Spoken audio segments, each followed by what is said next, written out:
हे म्हणते डिझेल देत नाही, यांना म्हणलं स्टॉक टाका, दे ना स्टॉक बी ते कॅम्प्युटर बंद करून टाकलं सर. माझं ट्रॅक्टर रस्त्यात आहे, त्यांना म्हणलं कमीत कमी 2 लिटर तरी ते 1 लिटर तरी ते रस्त्याच्या बाजूला करायला. तुळजा माता पेट्रोल तुळजा माता पेट्रोल पंप आहे. आता त्याच्यामध्ये 3,000 लिटरचा आहे, परंतु त्या पेट्रोल पंप मालकानं सगळे कॉम्प्युटर बंद केलेले आहेत आणि तो इथून निघून गेलेला आहे आणि सगळे शेतकरी इथं रस्त्यावर उभे आहेत. ताबडतोब टीम पाठवून कलेक्टरला बोला आणि मी स्वतः इथं उभे आहेत, सगळे प्रेसवाले उभे आहेत, ते सर्वजण ऐकतायत आता. शिवसेनेचे आमदार आणि छत्रपती संभाजीनगरचे पालकमंत्री संजय शिरसाट यांनी साजापूर भागातील पेट्रोल पंपावरून थेट जिल्हाधिकाऱ्यांना फोन केला. गेल्या काही दिवसांपासून छत्रपती संभाजीनगर जिल्ह्यात मोठ्या प्रमाणात इंधन तुटवड्याच्या झळा सर्वसामान्य ग्राहक आणि शेतकऱ्यांना सोसाव्या लागतात. पेट्रोल पंपावर लांबच लांब रांगा पाहायला मिळतात. या पार्श्वभूमीवर शिरसाट यांनी पेट्रोल पंपावर जाऊन आढावा घेतला. यावेळी शेतकऱ्यांनी आपल्या व्यथा संजय शिरसाट यांच्या समोर मांडल्या. सकाळपासून उभा होतो मी आतापर्यंत. आता नेमकं माझ्या याच्यात नर्स जायचं त्याने ते बंद केलं. माझं ट्रॅक्टर रस्त्यात आहे, त्यांना म्हणलं कमीत कमी 2 लिटर तरी ते 1 लिटर तरी ते रस्त्याच्या बाजूला करायला ट्रॉफिक होती बघ, म्हणून मग थोडस बाजूला करायपुरतं तरी डिझेल ते म्हणे डिझेल नाही बंद केलं. आणि एक वशिली वाजवी चालू आहे सर. जो मागची गाडी आली का, आता इकडे पहिलं गाड्या नव्हत्या तर की गाड्या पुढच्या गाड्या मागे भरून दिल्या, मागची आली म्हणजे जे गरीब मरत ते मरत आहेत आणि जे येऊ राहिले वशिलीबाजी होऊ राहिली त्यांना भेटू राहिली डिझेल. असं पण नाही करायला.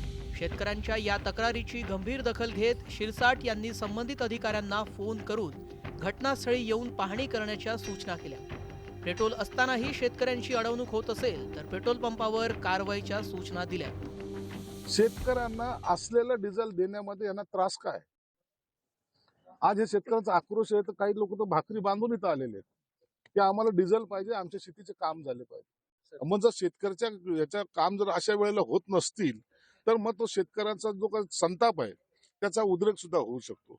म्हणून त्यांना शांत करून पुन्हा आता कलेक्टरच्या माध्यमातून असे अनेक पेट्रोल पंप आहेत शहरामध्ये, त्या सगळ्यांची आता झाडाझडती घ्यायला आम्ही सुरुवात करतोय. सगळीकडे जाऊन त्याची तपासणी करतोय. कुठेही ब्लॅकमध्ये ते गेलं नाही पाहिजे आणि शेतकऱ्यांना प्रायोरिटी हा त्याचा उद्देश असला पाहिजे.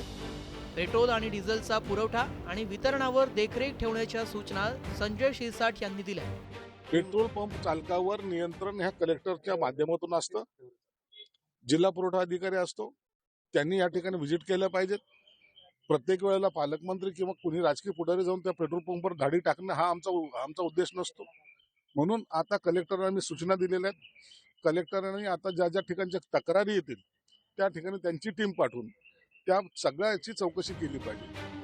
विशेष म्हणजे शिरसाटांनी कारवाईचा इशारा दिल्यानंतर या पेट्रोल पंपावरून पेट्रोलचं वितरण सुरू करण्यात आलं.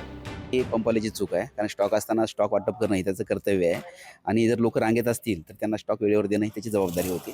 त्यामुळे निश्चितपणे त्याच्याकडून चूक झालेली आहे. आपण ती तपासणी करतोय की स्टॉक असताना सुद्धा का नाही दिला. जसं आपल्याला सरांनी आदेश केल्याप्रमाणे आपण इथं लगे आलो तेव्हा त्यांचा पंप चालू होता आणि 2300 KL स्टॉक शिल्लक होता. माझ्यासमोरच तो स्टॉक रिझर्व्हला लागला 2000 लिटरला. आखातातील युद्धामुळे सध्या देशात इंधन पुरवठ्याची साखळी विस्कळीत झाली आहे. या संकटाच्या स्थितीचा गैरफायदा उकळण्याचा काही जणांकडून प्रयत्न होतोय. अशा प्रवृत्तींना चाप लावण्यासाठी कारवाईचा बडगा उगारण्याची गरज आहे. अविनाश कानडजेसह ब्युरो रिपोर्ट, न्यूज 18 मराठी.